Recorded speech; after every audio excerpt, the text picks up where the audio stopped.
Talk to me. Oh, we're going. So there's a few codes that would be good for people to know about involving the Dakota Access pipeline and the unconstitutional acts that are happening. By unconstitutional, I mean that the treaty clause of the Constitution is part of the Constitution, which shows that all United States civilians, under the preamble of the Constitution says that we promise to provide mutual defense and to promote the general welfare of all people.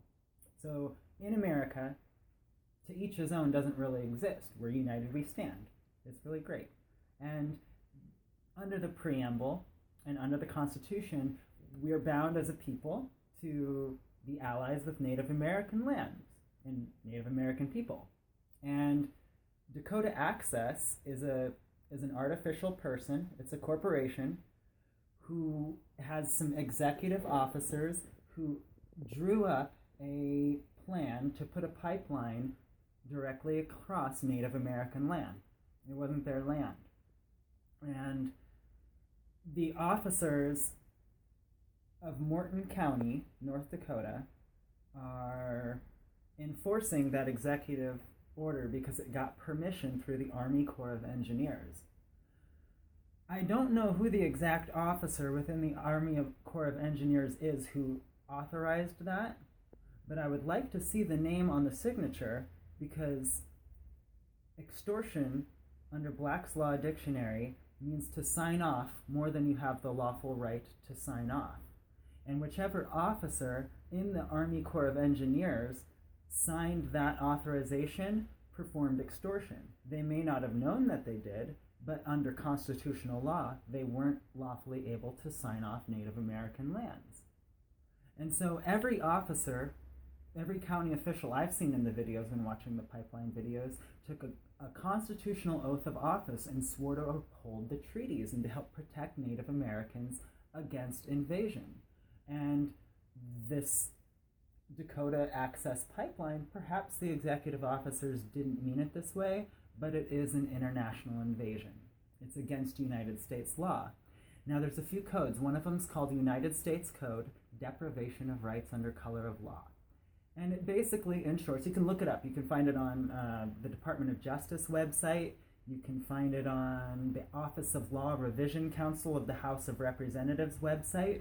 And it, in short, says that anybody who uses a code, policy, ordinance, custom, anything that looks like a law that's used to violate somebody's rights it's a $10,000 fine back on that person. It's illegal to use the appearance of law to violate somebody's constitutional rights. So deprivation of rights under color of law is Title 18 in the United States Code. Now, the word conspiracy in Black's Law Dictionary just means two or more persons are involved. And there's another code, Title 42, United States Code, called Conspiracy to Interfere with Civil Rights. It just means that two or more persons are involved in performing the acts of deprivation of rights under color of law. Now, there's another code called Action for Neglect to Prevent.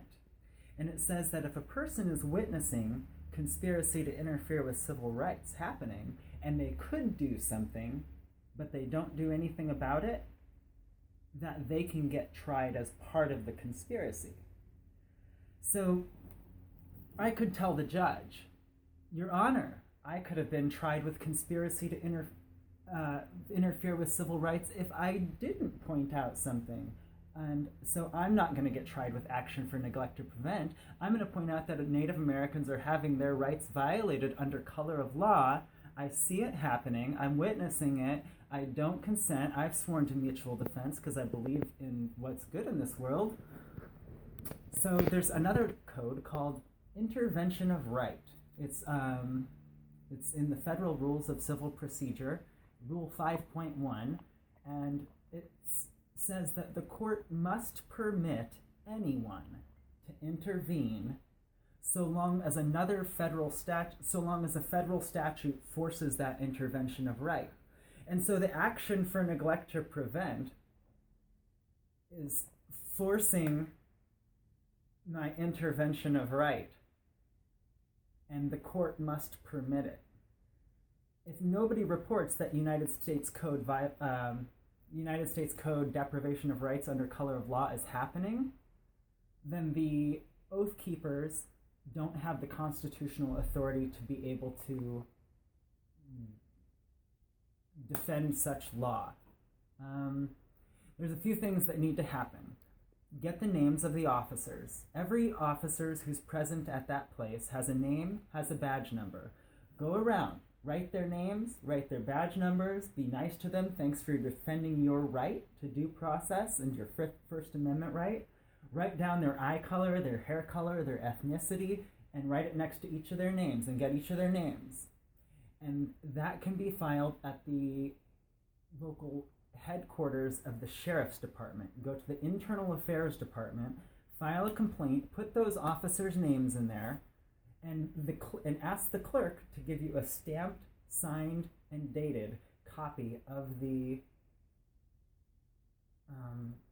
complaint back. That way you have evidence that you filed on that day and that your case will be done in a timely manner. Because if you don't get a signed, dated copy back and stamped copy back, and you say, I filed on this date, but you have no evidence, what's to cause them from losing the paper? So you got your evidence there. Once you have that sheet of paper, go to the County Board of Supervisors in Morton County, and there's a tort form. It's called the liability claim or tort. You can get it right off their website. By law, they have to have that form. Look up. You could Google it. It would be tort liability claim, Morton County Board of Supervisors, and they'll have a free tort form on there. You can download it, print it, put a copy of your complaint from the Internal Affairs Department, attach it to that, and deprivation of rights under color of law is a $10,000 fine per officer present. So for every officer that's present, that's now you're creating a liability on the county. So file $10,000 per officer present. And under civil rights laws that we have in place, one must file personal injury. A personal injury, if you look in Black's Law Dictionary, it specifically says a non-physical injury. It involves slander, a violation of your rights, etc. So in your complaint, write civil rights violations, deprivation of rights under color of law, conspiracy to interfere with civil rights, perjury of oath, and these are what these officers are getting tried with. Now, the officer in the Army Corps of Engineers who authorized Dakota Access to go through lands that were not his, in which we can't violate, constitutionally, he cannot do what he did. That's extortion. There needs to be a citizen's arrest on that person, and we might find out from the officers below that ranking officer that they had to do their jobs, but after World War II, when the Nazis were taken to the court, they said a lot at the Nuremberg trials. Many of them said, "We were just doing our jobs." That was their defense in court. We were just doing our jobs, and it got ruled in that case at the Nuremberg trials that we were just doing our jobs does not hold up in court. So it's actually your duty when you get a false order to violate the rights of Native Americans and to steal their land using a pipeline. This isn't America attacking Native Americans. This is a private corporation that's waving an American flag and using its authority because they know how to access the courts. This is a case of eminent domain abuse, courtroom abuse. They're violating people who know less about the court system, and they're depending upon these people to not get a proper legal defense. And so once you have your complaint from that you filed, a copy of your complaint, and from the County Board of Supervisors when you filed the tort form, and also a cease and desist order, and all that means a cease and desist order just means Morton County must cease and desist this action, or there will be further legal action taken. Simple, just so they know, so long as it's in writing. It's simple, it's common law, it's based on common sense. And now that you've got those two, the next thing to do is to go to the federal district courthouse, not the local county courthouse. The county courthouse is owned by the for-profit county called Morton County. but that's a business. We need to go to the federal district courthouse, which is there to ensure that the people within that district are upholding people's civil rights. So take those there. You can get an injunction form off of the federal district courthouse website. You don't need a lawyer. You don't need an attorney. It's called pro se. Pro se literally means for yourself. You can file it for yourself because the founding fathers knew they wrote a law system that was simple enough so that you wouldn't have to depend on lawyers and attorneys in order to do it. We really only described a 3-step process and a few codes that we should have all been taught in high school. So let's see. So then an injunction can be put into there, can be filed at the federal district courthouse. Remember, get your signed, dated, stamped copy back from the clerk of court, and now you should get the federal officers. Now you've just constitutionally the government can't do anything without a court order from a civilian. So now by filing that court order, you have just given every officer that's there under Morton County, instead of defending the pipeline, now you've given them constitutionally authority to defend your civil rights against the pipeline. And now we've got the officers on our side. And any of them that says otherwise and violates their oath can be arrested for United States Code perjury of oath, because they swore to, so that could be a citizen's arrest on each of those officers. And it's like Abraham Lincoln said. He said, "We the people are the rightful masters of both the courts and Congress, not to overthrow the people who uphold the Constitution, but to overthrow the persons who pervert the Constitution." So the county courts, the counties were put in place as for-profit businesses about 178 years before the colonies even became states. Europeans were shipped over from England as packages from the Virginia Company of London, and when they arrived on the shores, a sealed envelope was opened up to announce who was in charge of the county corporations, and they were designed specifically to extract wealth from the colonists who were regulated under what was called laws divine, moral, and martial. It was a system called the lex mercatoria, or the law merchant. Today, it's been codified as the Uniform Commercial Code. Every corporation signs into the Secretary of State's website. All 50 states have adopted the Uniform Commercial Code. All corporations must sign into the Secretary of State's website, into the Uniform Commercial Code through UCC Connect. So when Morton County, which is a corporation, and when Dakota Access, they signed into the Uniform Commercial Code at the Secretary of State's website, they agreed to the terms and conditions on the Secretary of State's website, which includes you hold the state absolutely unaccountable for your actions. Those businesses chose to go into business with the United States of America, and they chose to uphold the laws therein. And so I'm a person. I'm a natural person. A business is considered an artificial person in Black's Law Dictionary. Now, some people have said corporations aren't people. No, you can't sue the people, but you can sue a person, and if this person violates this person's right, it doesn't matter if you're an artificial person or a natural person, or if you have $1 bajillion or $0. We're all equal protection underneath the laws. 14th Amendment, which includes non-citizens. Last line of the 14th Amendment. Non-citizens have equal protection of the laws. United we stand, mutual defense, promote the general welfare. If you aren't doing those things, then it's time to learn. And we I'm going to say it first as Americans, it's every American's duty. If you can't be there at the pipeline, find a petition online.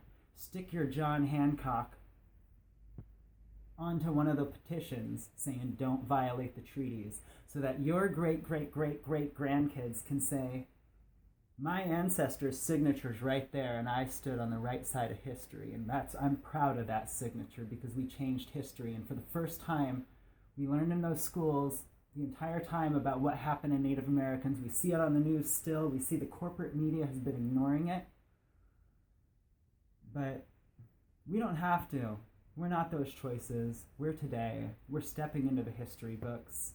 And what's happening to you Native American people is, I hope this is the time of history in our very young nation, about 200 some years old. I hope this is the time in which we grow up and we become the nation we were supposed to get, rather than the fascist reincarnation of the one that we kind of got a mockery of what we were supposed to get, but it's time.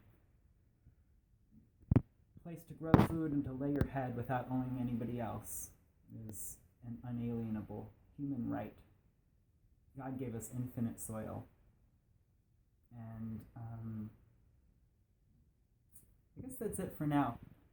And there's a legal defense self-help guide on wildwillpower.org. You can find statutes and some information on what I just spoke about on reunitethestates.org. You can email me at distance@wildwillpower.org.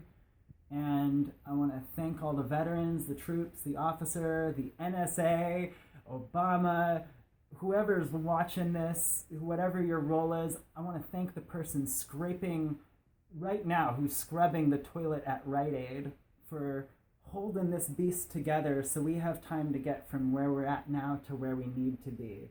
We need to grow gardens all throughout this country and help.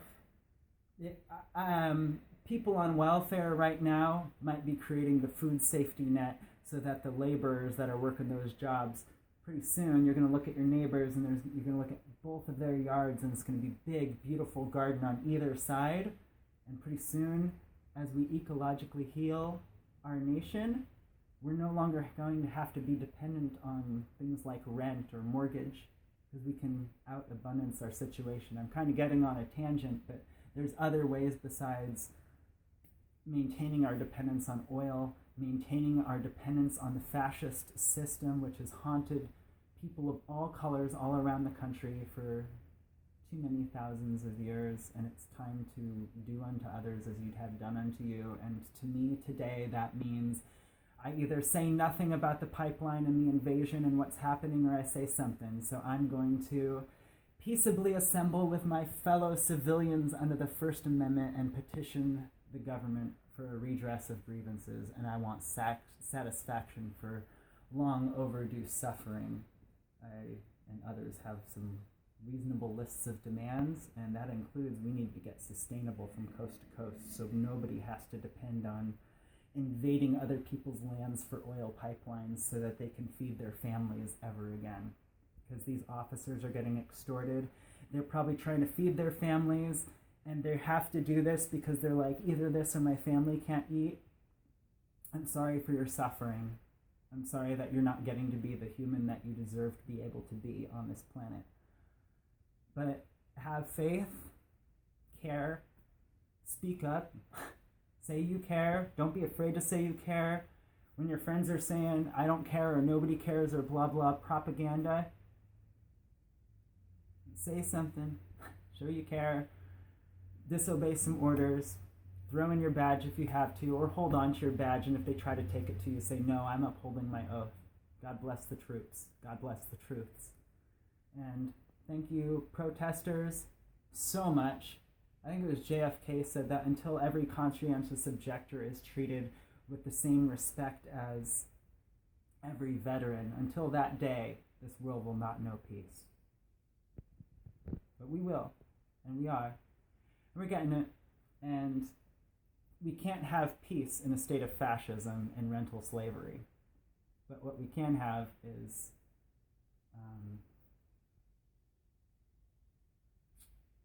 knowledge.